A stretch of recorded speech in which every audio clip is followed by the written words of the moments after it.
Good morning, Hamburg. Good to see you all here. Good to see some old friendly faces. And yeah, it's a pleasure to be here at OMR 2022. I'm Artiom. I head up insights at Nano Interactive. And today we'll be talking about customer experience. So let's begin.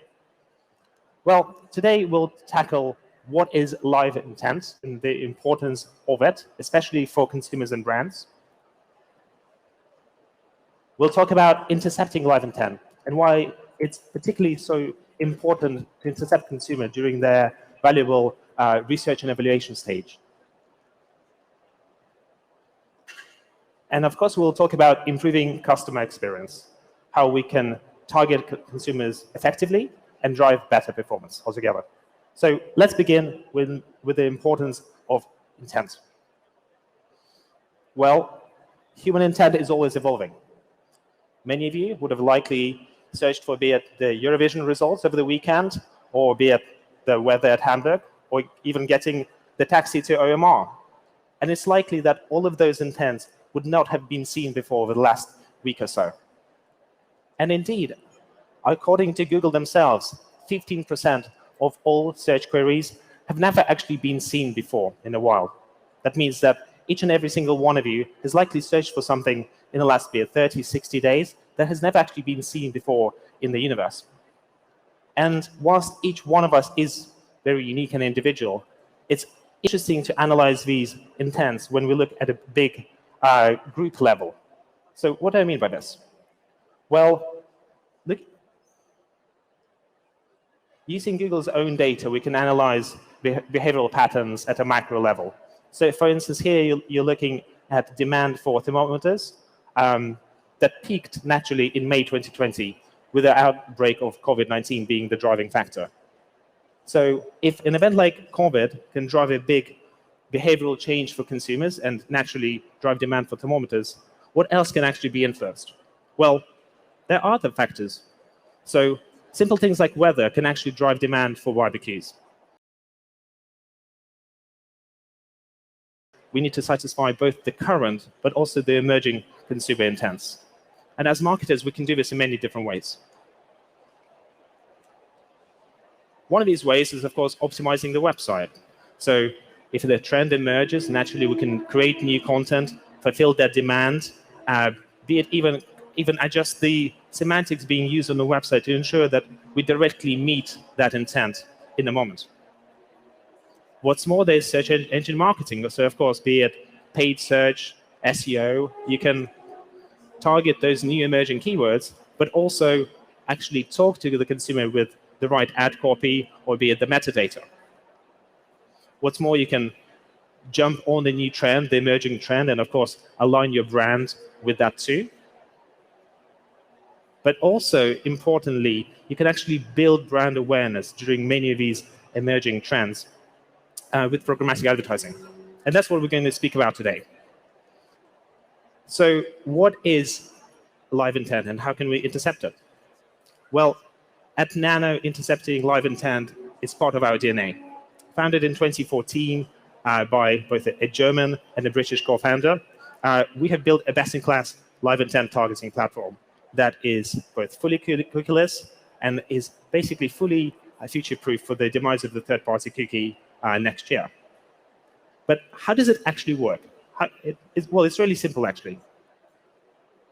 And a good example of this is a campaign that we're currently running for the British government. There, the test case is to build the uptake of the COVID-19 vaccine in the UK, especially those who are out and about.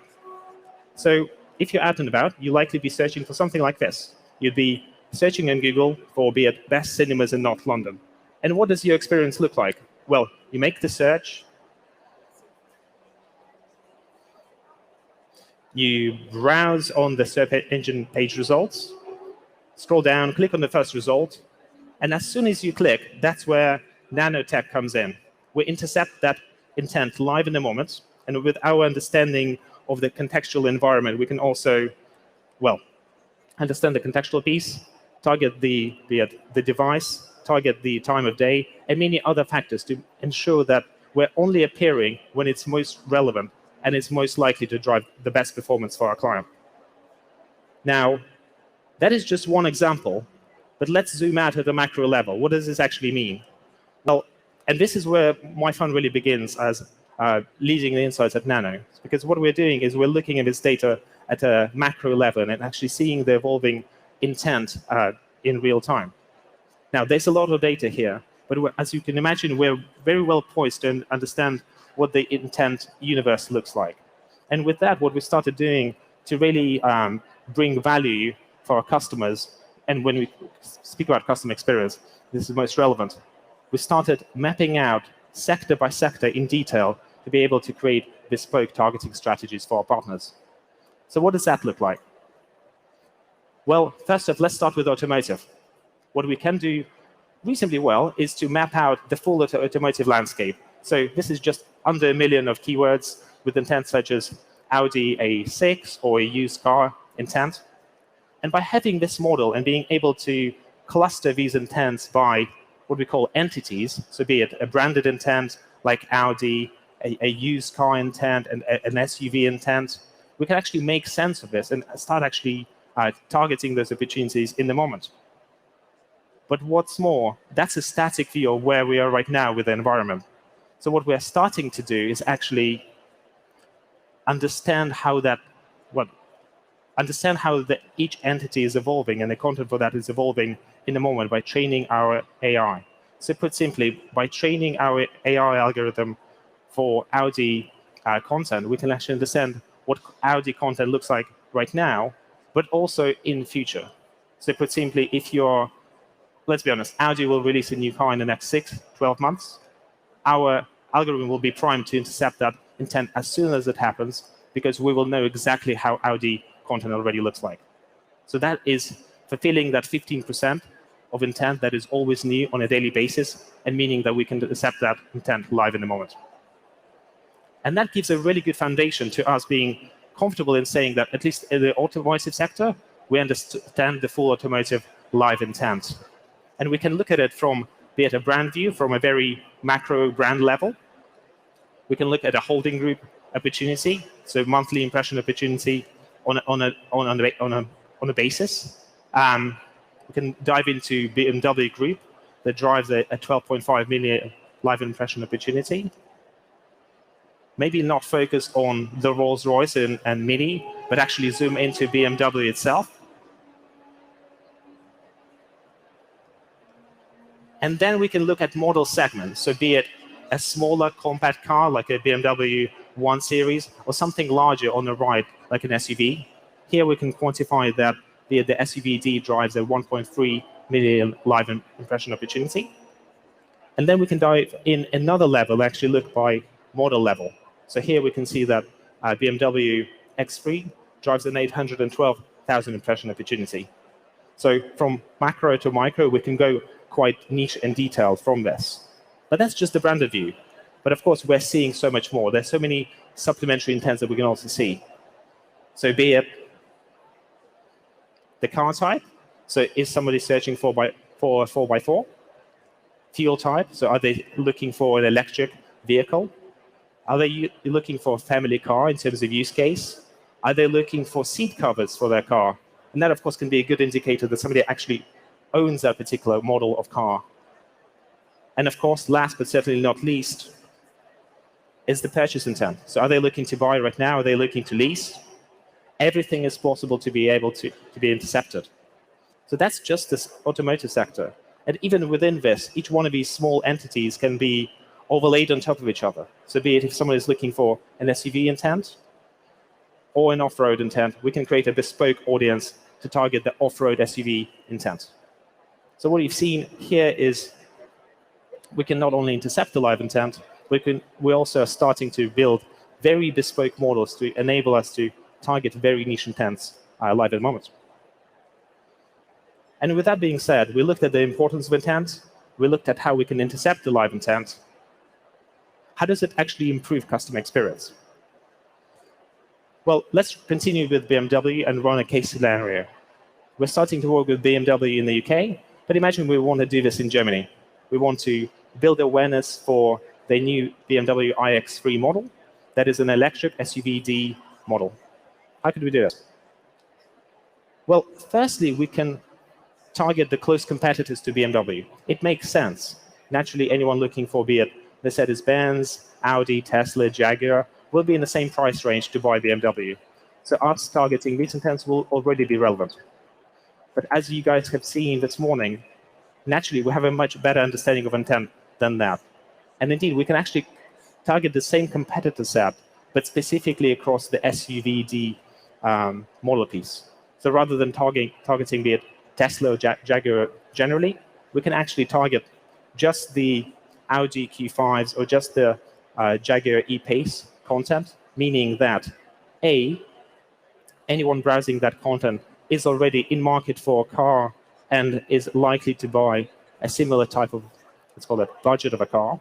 But I'm also looking, B, for a model of it's an SUV model, and it's a large car that fills their need. Put simply, we can intercept intent that is very niche to the target user. And of course, you can imagine the bespoke creative that can be placed across this audience, highlighting the BMW X3. That is how we intercept the consumer during their research and evaluation stage and actually highlight a better alternative live in a moment.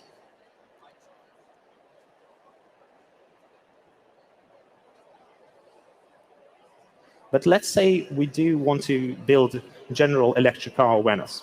Well, we can do that also. Two ways of doing this. So of course, we can look at all content talking about either electric cars or EV cars. But as you can imagine, our understanding of automotive intents actually allows us to do much, much more. So what we can do here is actually, well, we have a knowledge graph that understands which cars are electric and which are not, which are EV, which are hybrid. And through this, we can actually identify content that is specifically talking about the Tesla Model Y. We know that's an electric car. And the content doesn't need to actually mention electric or EV within the article. Our knowledge of all electric cars allows us to target the electric car, be it audience, directly. So that's quite cool. And that, of course, helps us to reach a much wider audience. And lastly, we can go one step further. So our contextual engine, Contextor, actually understands the sentiment of a given article that we're appearing against. So be it a positive article written, someone is happy, someone is excited, neutral, or negative. Let's say someone's angry or disappointed. And that allows us to create new targeting opportunities. So let's say we want to target positive sentiment across electric cars. Well, we can actually build positive association of BMW, and specifically BMW iX3, with that positive EV content. Or alternatively, we can actually zero in on competitor content that is talking unfavorably about, be it the Tesla Model Y, and we can intercept that moment live as well.